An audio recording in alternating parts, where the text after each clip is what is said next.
할렐루야. 저는 오늘 우리에게 주신 이 사도행전 2장 42절로 47절 말씀 가지고 하나님이 세우신 교회라고 하는 제목으로 말씀을 나눌 때에 하나님께서 기뻐하시는 교회, 하나님이 원하시는 교회는 어떤 교회인가? 오늘 다시 한번 우리는 이 교회에 대해서 깊이 생각해보고 우리의 삶에 적용해 보면서 나는 이 교회를 어떻게 생각해 왔는가 깊이 묵상하면서 은혜 받는 저와 여러분 될 수 있기를 주의 이름으로 축원합니다. 우리는 때때로 연말이 되고 또 연시가 되면 대부분의 사람들이 교회에 대해서 한 번쯤은 깊이 생각을 해보게 됩니다. 과연 내가 섬기는 교회는 하나님이 기뻐하시는 교회일까? 내가 섬기는 이 교회가 정말 하나님이 원하시는 교회일까 생각을 하면서 많은 생각 가운데 때로는 다른 교회를 가보기도 하고 또 교회를 쇼핑해 보기도 합니다. 왜 그렇습니까? 오늘날 이 땅에는 많은 교회들이 존재합니다. 이루 말할 수 없는 교회들이 이 땅에 세워져 있습니다. 우리가 사는 이 미국 땅에도 한인교회만 무려 4,500개가 존재한다고 합니다. 그러니 미국 교회는 여러분 얼마나 많겠습니까? 우리 조국 대한민국에는 교회가 6만 개가 된다고 합니다. 그렇다면 전 세계에 걸쳐서 교회는 얼마나 많이 있겠습니까? 이루 헤아릴 수 없이 교회들이 많이 있습니다. 그런데 과연 이러한 교회들이 모든 교회들이 다 주님이 기뻐하시는 교회, 하나님이 세우신 교회일까 생각해 보지 않을 수 없기 때문입니다. 하나님이 원하시는 교회, 하나님이 기뻐하시지 않는 교회라면 그 교회는 하나님과 전혀 상관이 없는 교회입니다. 하나님의 뜻과 목적인 전도와 선교에 소홀하는 교회, 하나님의 영광을 가로채는 교회, 하나님이 기뻐하시는 교회가 아닙니다. 기도가 없는 교회, 말씀이 살아있지 않은 교회, 세속주의에 빠져있는 그러한 교회는 더 이상 교회라고 볼 수 없습니다. 세상 것에는 이치가 밝은데 영적인 것에는 무감각하고 무관심한 교회를 어찌 하나님이 세우신 교회라고 이야기할 수 있겠습니까? 마치 라오디아 교회처럼 차지도 덥지도 않아서 미지근해서 뱉어버리겠다고 하는 그러한 교회, 고린도 교회처럼 성도들끼리 서로 싸우고 분쟁하고 깨어져서 갈등 가운데 사는 그러한 교회, 하나님의 목소리가 아닌 사람의 목소리가 더 큰 교회가 어찌 하나님의 기뻐하시는 교회가 될 수 있겠습니까? 회개할 줄도 모르고 축복만 바라는 그러한 교회는 이름만 있는 교회일 뿐입니다. 그러나 비록 작다 할지라도, 사람이 많지 않다 할지라도 하나님의 뜻과 섭리가 나타나는 교회라고 한다면 그 교회는 하나님이 기뻐하시고 하나님이 세우신 교회인 줄로 믿습니다. 성도수가 많지 않고 재정이 많지 않고 큰 일을 할 수 없다 할지라도 때를 얻든지 못 얻든지 전도와 힘쓰고 선교에 힘쓰는, 그리고 하나님의 모든 영광을 하나님 앞에 돌리는 그러한 교회가 바로 하나님이 세우시는 교회인 줄로 믿습니다. 성도들의 마음이 하나님을 사랑하고 잃어버린 영혼들을 찾고자 하는 그러한 열정 가운데 있는 교회가 주님이 기뻐하시는 교회이기 때문입니다. 그래서 저는 오늘 이 말씀을 통해서 우리 모든 성도들이, 우리 모든 교회가 바로 하나님이 세우신 교회와 하나님이 기뻐하시는 교회가 될 수 있기를 예수님의 이름으로 축원합니다. 오늘 이 본문에 등장하는 사도행전 교회는 하나님이 기뻐하시는 교회요, 하나님이 세우신 참된 교회의 모습을 우리에게 보여주고 있습니다. 건강하고 튼튼하며 이상적인 교인은 어떤 교인가를 보여주시를 원하시면서 사도 바울의 제자였던 누가가 왜 하나님께서 이런 교회를 기뻐하시고 이런 교회를 세우시기를 원하시는가에 대해서 구체적으로 말씀하는 일명 누가의 교회론이 오늘 이 본문의 내용입니다.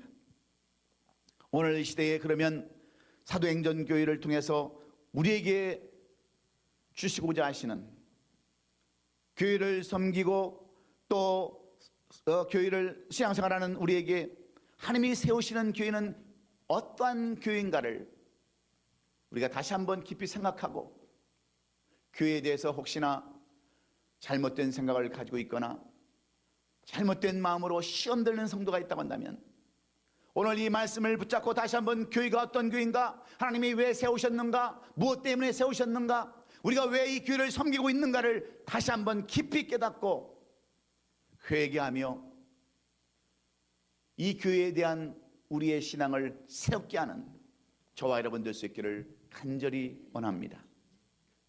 그러면 하나님이 세우시는 교회, 하나님이 기뻐하시는 교회는 어떤 교회일까요? 첫째로 진리 위에 서 있는 교회가 바로 하나님이 세우시는 교회요, 하나님이 기뻐하시는 교회입니다. 교회가 아무리 열심을 내고 전도에 힘을 쏟는다 할지라도 가장 기본적인 진리 위에 세워지지 않는 교회는 하나님이 기뻐하시지 않는 교회입니다. 왜 그렇습니까? 수많은 이단 교회들이 이 진리를 무시한 채 전도와 선교에 열을 올리고 있기 때문입니다. 세속적인 욕심과 성공주의에 가득 차서 복음을 팔아버리고 상업적으로 움직입니다.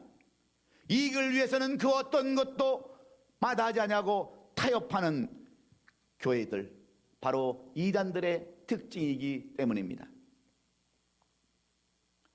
하나님의 영광을 가로채서 자신을 우상화하고 성도들을 강압적으로 헌신을 요구하고 희생을 요구하고 재산을 빼앗는 그러한 집단이 바로 이단들이기 때문에 그렇습니다.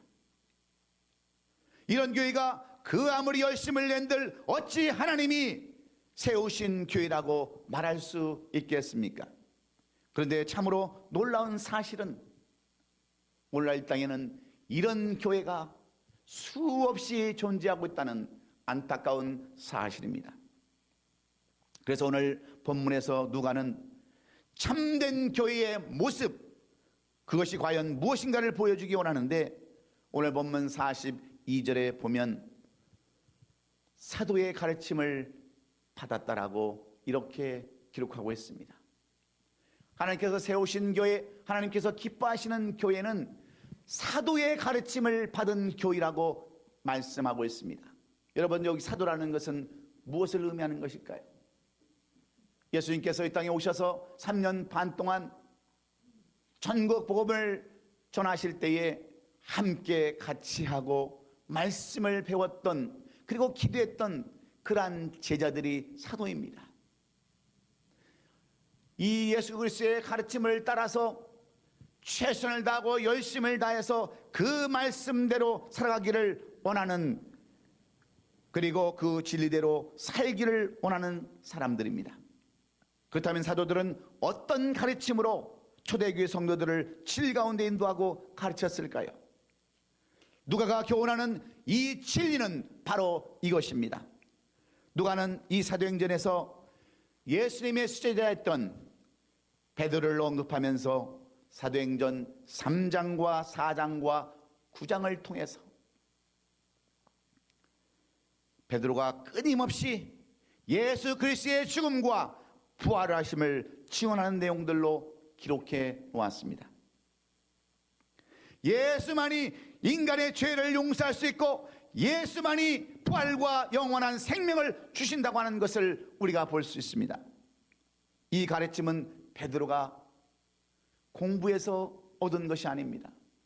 주님을 따라다니고 배우고 체험한 것들을 다 성도들에게 가르침으로 말미암아 그 성도들이 진리를 받아들였고 이 진리의 터 위에 세워진 교회가 당시 사도행전에 나오는 초대교회의 모습들입니다.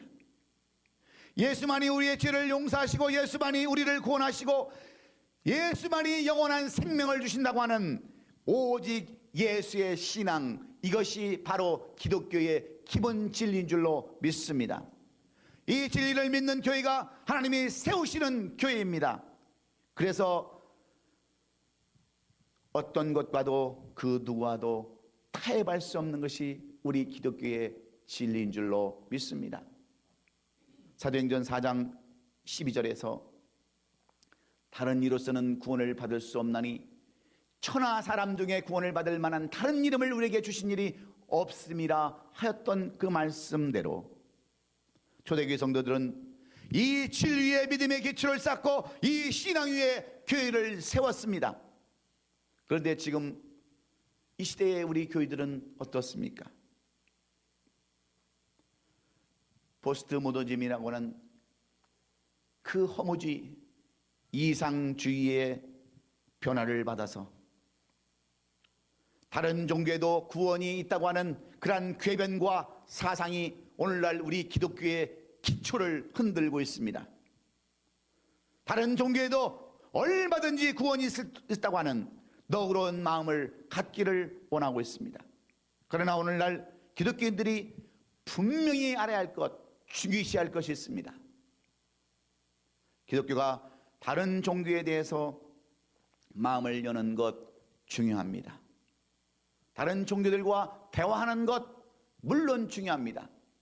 그러나 더 중요한 것, 가장 중요한 것은 예수 그리스도 외에는 다른 구원이 없다고 하는 이 진리를 우리는 분명히 알아야 합니다.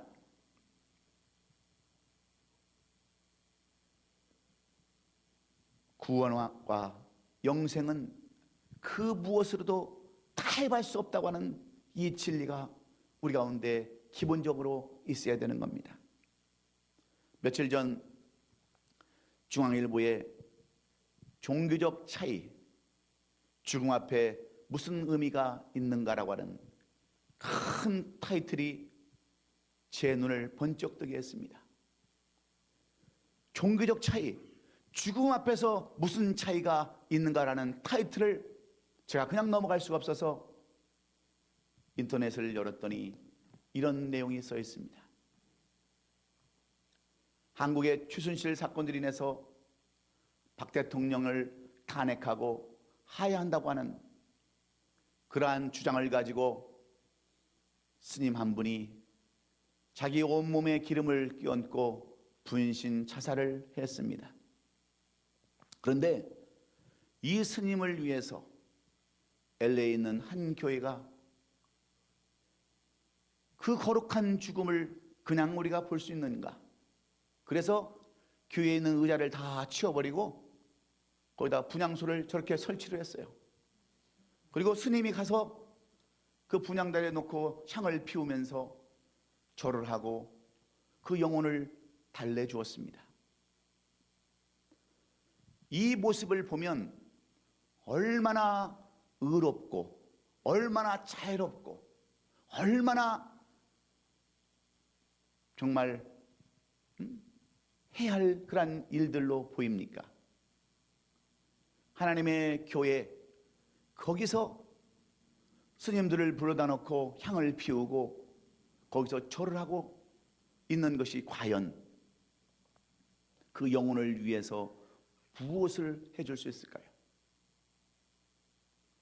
하나님의 권위인 창조의 질서를 무너뜨리고 스스로 목숨을 끊고 하나님을 모르면서 구원에 이르지도 못하는 사람들을 향해서 우리가 절한다고 그 영혼이 돌아올 수 있습니까? 그리고 저렇게 분향단을 다 치운 그 자리에서 그들은 또 은혜로다 은혜로다 하나님을 찬양하고 예배를 드리는 것은 오히려 하나님을 욕하게 하고 하나님의 영광을 가리는 것이 아니고 무엇이겠습니까? 여러분, 진리라는 것은 아무리 시대가 변하고 환경이 변해도 변하지 않는 것이 진리입니다. 1 더하기 1은 2라고 하는 분명한 그러한 것들이 있어야 되는데, 사람들이 이 진리를 왜곡해버리고, 그러면 더 높아질 것 같고 더 사랑스러울 것 같고 더 유명해질 것 같은 잘못된 생각 때문에 오늘날 얼마나 타협을 하고 살아갑니까? 그래서 우리가 잘 알다시피 진리를 거부한 사회와 나라는 반드시 혼란에 빠지고 결국은 멸망당하고 말았습니다. 소돔과 고모라가 그랬고 로마가 그랬습니다. 여러분, 교회도 마찬가지입니다. 예수 안에서만이 구원이 있고 생명이 있다고 하는 이 진리를 지키지 못한다고 한다면 교회는 언젠가 다 무너져 버리게 되어 있습니다.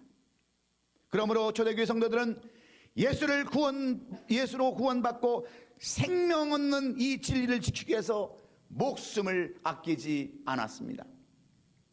스데반이 그랬고 주님의 11 제자들이 다 그런 삶을 살았습니다. 이후에 수많은 성도들이 이 진리를 지키기 위해서 목숨을 버렸고 이 진리를 지키기 위해서 순교의 제물이 되었으며 그 어떤 종교와도 타협하지 않았습니다. 어떤 위협이나 세력 앞에서도 그들은 포기하지 않았습니다. 이 진리는 양보해서도 아니 되는 생명과 같은 그러한 진리였기 때문이지요. 교부시대에 폴리갑이라고 하는 그 교부, 성도의 아버지라고 불렸던 폴리갑은 예수 믿는다고 하는 죄로 인하여 기독교인들을 핍박했던 로마 정부에 잡혀서 짐승의 먹잇감이 되어야 했습니다. 굶주린 그 짐승들 앞에 처형을 당하고 있을 때 많은 화난 군중들, 기독교를 핍박하는 그러한 세력들이 이 폴리갑을 그냥 죽여서 되겠느냐, 불에 태워 죽여야 한다면서 화형을 주장했습니다. 재판관은 할 수 없이 이 폴리갑을 장작을 쌓아놓고 그 위에 올려놓습니다. 그런데 그 당시 폴리갑의 나이는 86세 나이입니다. 얼마나 하나님을 열심히 믿고 예수 그리스도에 대한 삶을 살았던지, 그는 요한의 제자로서 끝까지 그들의 회유에 넘어가지 않고 타협하지 않고 그대로 불에 타 죽었습니다. 한국의 폴리갑이라고 불리는 유명한 손양원 목사님, 그 목사님은 일본 순사의 수없는 유혹과 회유에도 불구하고 그는 끝까지 감옥에서 순교의 삶을 살았습니다. 무엇 때문입니까? 왜 그렇습니까? 바로 이 진리, 절대로 해야 한다고 하는 하나님은 이렇게 진리를 지키는 그런 사람들, 이 진리를 놓치지 않기 위해서 죽는 것이 아니라 다시 산다고 하는 이 부활의 그러한 진리 때문에 그들은 끝까지 순교의 삶을 살 수 있었습니다. 하나님은 이렇게 진리를 지키고 목숨을 버린 사람들을 어떻게 하십니까? 우리는 스데반을 보면 너무나도 잘 알 수 있습니다. 스데반은 수없이 날아오른 돌을 맞으면서도 그의 얼굴이 해같이 빛났습니다. 얼굴에는 미소가 가득하며 마지막 숨을 거두었습니다. 무엇 때문입니까? 죽음이 끝이 아니라 부활이라고 하는 놀라운 그러한 복음의 기초가 튼튼히 자리 잡고 있었기 때문에 그렇습니다. 그래서 하나님이 세우시는 교회는 진리 위에 세워진 교회입니다. 예수님의 죽으심이 나의 죄 씻는 은혜이며 예수 그리스도의 부활과 승천이 우리 모두에게 영원한 생명을 얻게 하는 진리임을 믿는 교회만이 하나님께서 세우신 교회라고 말할 수 있습니다.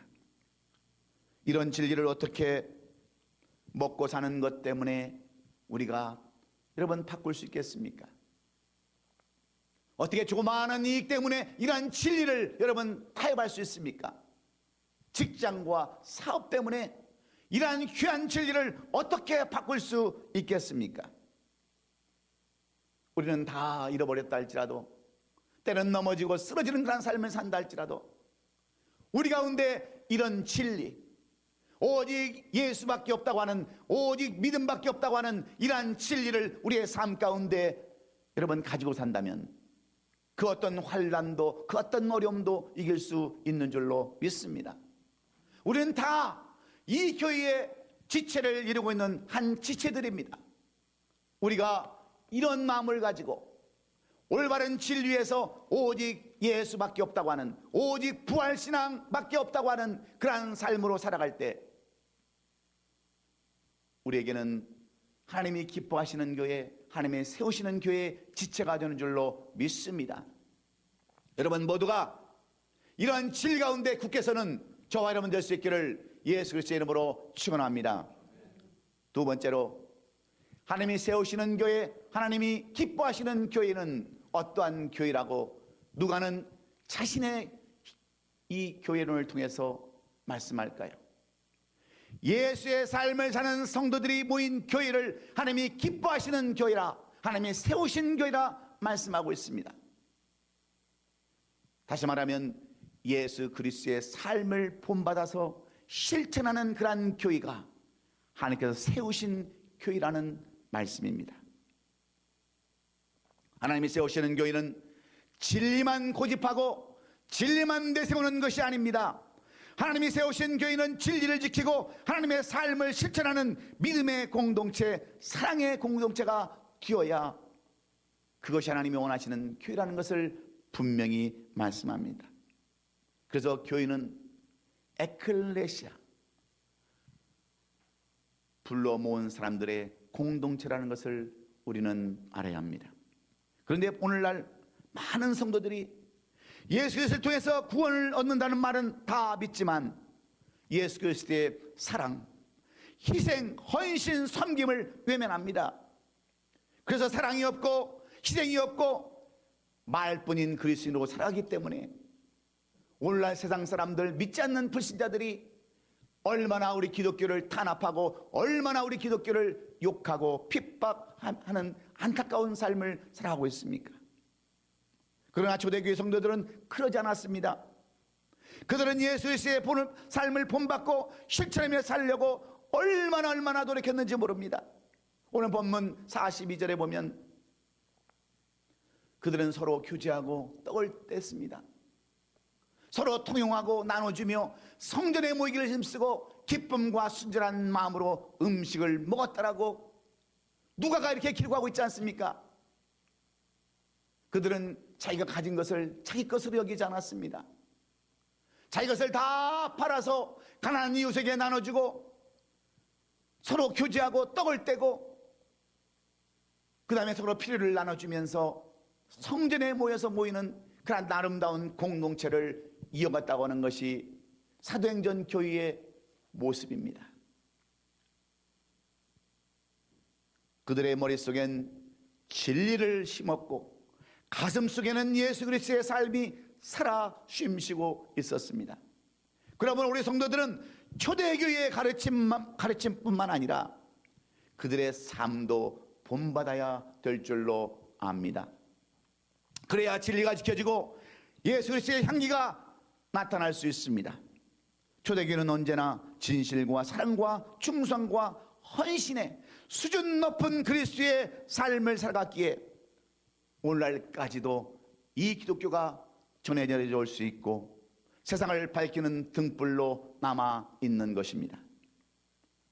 AD 166년에 로마 시대 전 유럽의 천연두라고 하는 전염병이 창궐해서 수많은 사람들이 죽어갔습니다. 이 천연두는 얼굴이나 몸에, 팔에, 다리에, 온몸에 물집이 생기고 터져서 피가 나며 고통 가운데 죽어가는 병이 바로 이 천연두병입니다. 두통과 요통과 고열로 인하여 앓다가 그냥 죽어버리는 그런 병인데, 이런 병이 온 로마에 다 퍼지자 로마의 세력들, 기존 세력들, 부자들, 지도자들은 다 변두리로 다 도망가고, 살려달라고 도와달라고 애쓰는 사람들을 군인을 통해서 다 통제해버립니다. 그래서 그들은 외롭게 죽어갑니다. 먹을 것도 없고 고통 가운데 쓸쓸히 죽어갈 때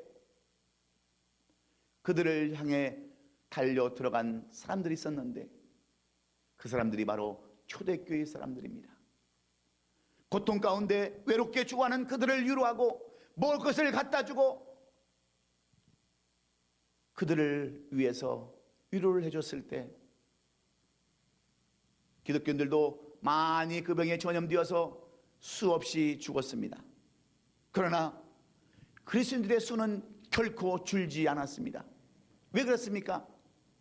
그 어려운 가운데도 전염병에 옮아가면서도 시신을 갖다가 다 묻어주고 사랑으로 돌봐줬던 그 그리스도인들의 모습을 보고 감명받은 그러한 병자들이, 믿지 않는 사람들이 그리스도인의 삶을 사는 그들을 보고 감동해서 기적을 했기 때문에 그렇습니다.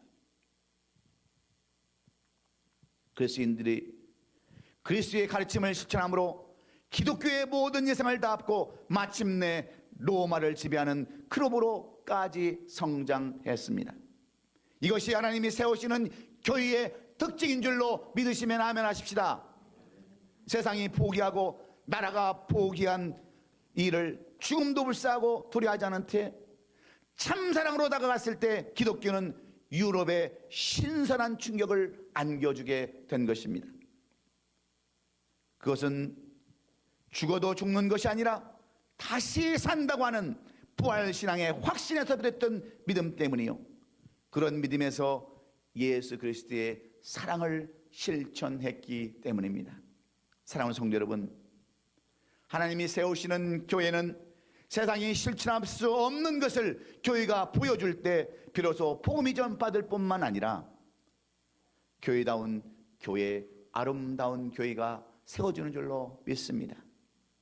그냥 세워지는 것이 아니라 우리가 그리스도의 삶을 본받고 살아갈 때 그 교회가 아름다운 교회가 되는 것입니다. 여러분, 아름다운 교회가 다 아름답습니까? 사랑의 이름을 가진 교회가 다 사랑스럽습니까? 은혜를 가진 교회의 이름이 다 은혜스럽습니까? 오직 예수 그리스도의 삶을 본받고 그대로 실천하는 그러한 교회가 사랑의 교회요, 은혜의 교회요, 아름다운 교회요, 다 이름대로 되는 교회인 줄로 믿습니다. 그러므로 하나님의 가르침을 따르는 사람들이 모인 교회를 하나님은 기뻐하시고 그런 교회를 세우시는 줄로 믿으시며, 여러분 모두도 사랑만 받지 마시고 먼저 사랑을 실천하고 그리스도의 삶을 살아간다고 한다면 하나님은 여러분들을 통해서 하나님이 세우시는 교회, 기뻐하시는 교회로 교회를 만드시고 이끌어갈 줄로 믿습니다. 그러므로 우리 모두 다 사랑을 실천하는 저와 여러분 될 수 있기를 주의 이름으로 축원합니다. 마지막으로 오늘 누가는 자신의 이 교회를 통해서 의사요, 모든 것이 철저하게 준비된 그러한 누가가 오늘 하나님이 기뻐하시는 교회, 세우시는 교회는 어떠한 교회라고 우리에게 권면하십니까? 세 번째는 성령의 기름 부으심이 있는 교회를 하나님이 기뻐하시는 교회, 세우시는 교회라고 말씀합니다.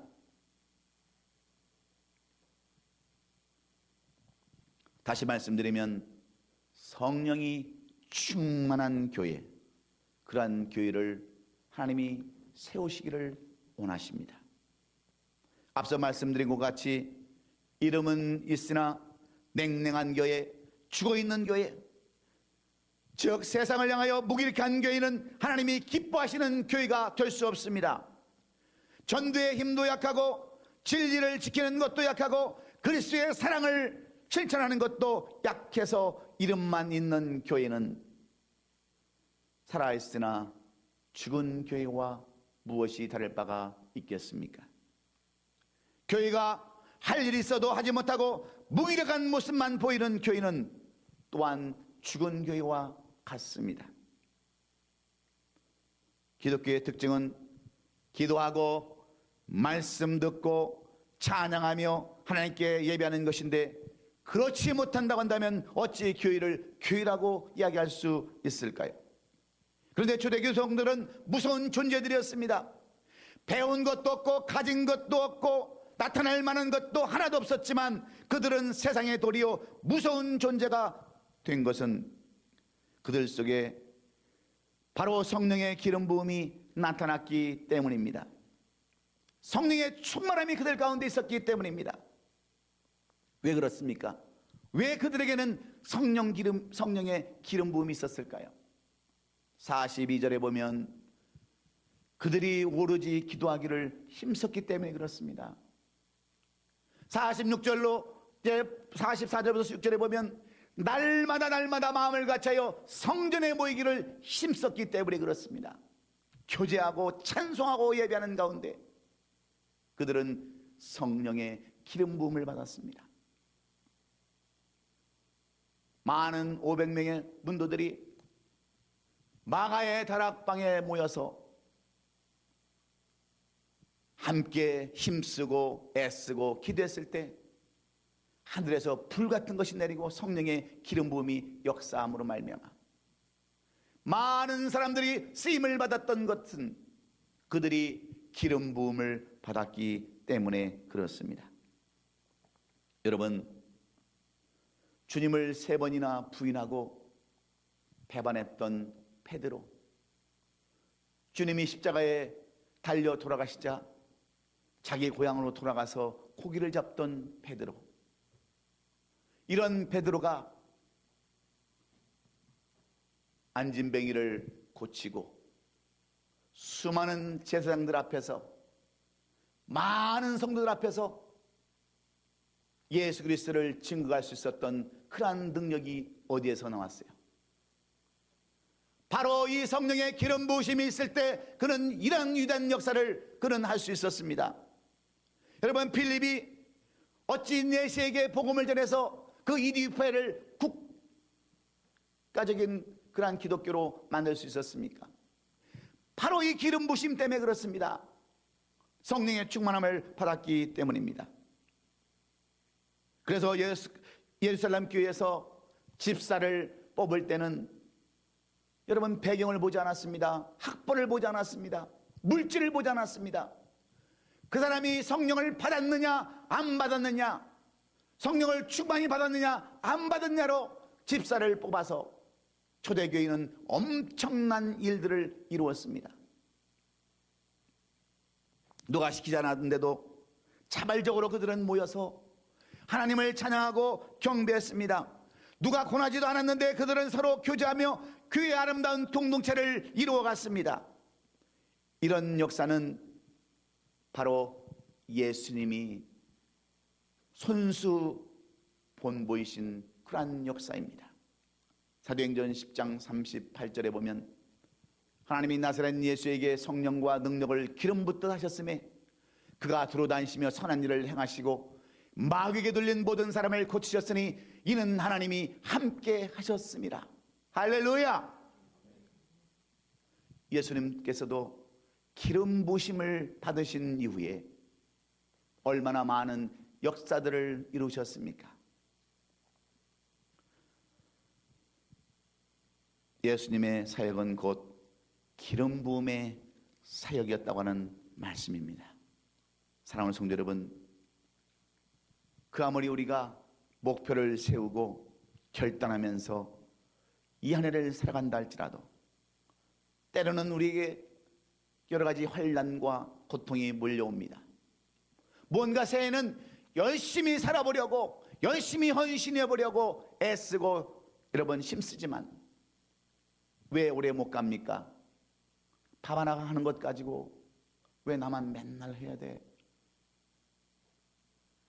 왜 권사들만 해야 돼? 하면서 실족하는 이유는 어디에 있는 것입니까? 성경을 안 봐서 그렇습니까? 기도를 안 해서 그렇습니까? 교회를 안 다녀서 그렇습니까? 그 이유는 성령의 기름 부으심이 없어서 그래요. 성령의 능력이 임하지 못해서 내 힘과 내 의지로 하려니까 넘어지고 쓰러지고 지치고 피곤할 수밖에 없는 겁니다. 그러나 초대교회 성들처럼 성령의 기름의 부음이 역사하시면 누가 시키지 않아도, 누가 권하지 않아도 여러분 내 발로 스스로 행하게 되어 있는 거예요. 그래서 우리는 기도해야 되는 겁니다. 찬양하고 예배하고 경배해야 합니다. 그리고 이 성령의 기름 붓기를 우리는 간구해야 합니다. 마태복음 7장 7절 구하라 주실 것이요 찾으라 찾을 것이요 문을 두드리라 열릴 것이라고 말씀하시면서 결론적으로 가서 너희 천부 아버지께서 너에게 좋은 것들을 줄 줄 알거든 하물며 너희 아버지께서 성령을 주시지 않겠느냐고 말씀하신 이 말씀을 오늘 우리는 기억하면서 내가 이 교회의 지체로서 하나님이 주시는 이 세우신 교회, 기뻐하시는 교회가 되게 하려면 사랑받기보다는 사랑하기를 원하고 주님을 닮아가면서 헌신하고 희생하며 성령의 기름을 받을 부름을 받을 때 이 교회는 자동적으로 하나님이 세우신 교회요 기뻐하시는 교회가 되는 줄로 믿습니다. 말씀을 정리합니다. 하나님이 세우시는 교회, 하나님이 원하시고 기뻐하시는 교회는 어떤 교회입니까? 오직 예수밖에 없다고 하는 그 진리에 세워진 교회를 하나님은 세우십니다. 그런 교회를 기뻐하십니다. 주님의 삶을 그대로 본받아서 사랑의 공동체를 이어가는 교회를 주님은 기뻐하시고 세우십니다. 그리고 성령의 기름 부음 받음을 원하고 바라고 그래서 기름 부음 받는 그런 교회를 우리 주님은 기뻐하시고 그런 교회를 세우신다고 하는 것을 우리는 분명히 오늘 이 누가의 교회론을 통해서 배우시고 여러분의 삶 가운데 적용하는 이 아침 예배가 될 수 있기를 예수 그리스도의 이름으로 축원합니다. 축원합니다. 기도하겠습니다.